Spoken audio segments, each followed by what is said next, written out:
Hello,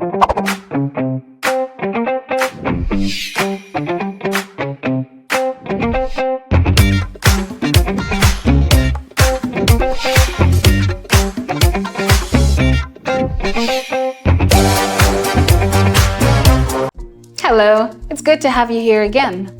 How many pots do you have in your kitchen? How many boys are in your class?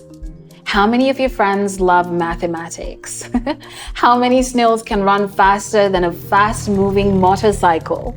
And how many stones can you find on the seashore? I guess you must have imagined the answers to these questions.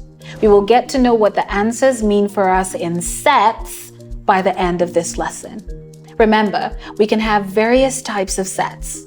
From the earlier examples, we can have a set of pots, the set of boys in a class, or the set of snails that can run faster than a fast-moving motorcycle. From these, we see that sometimes the elements in the group can be numbered, and at other times, they may be too many to number. Whenever the set can be numbered, that set is said to be finite. Examples are the set of pots, the set of boys, and your set of friends who love mathematics. In mathematics, the number of elements in a set is called the cardinality of the set. We represent the cardinality by writing n in front of a bracket with the name of the set in it. For example, given the set G, which contains the animals on a farm, we say the cardinality of G is 5. This is because there are 5 elements in the set G. Can you imagine how many snails can move faster than a moving motorcycle? Let the set of such snails be S. We do not have such snails. No, this is an example of what we call an empty set or a null set. So an empty or null set is a set with no elements or a set whose cardinality is 0. This symbol, the null sign, is used to denote an empty set.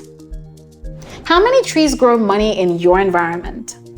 None. So we say that the set of money-growing trees M is empty.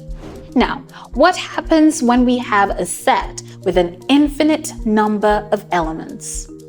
We call this type of set an infinite set. An example of a set that resembles an infinite set is the set of stones on the seashore. A perfect example of an infinite set is the set n of counting numbers. It has an infinite number of elements. Another example is the set of all numbers divisible by 10. The set would look like this. We can continue listing them without getting to the last number. So we use ellipses to show that the elements of a set continue infinitely.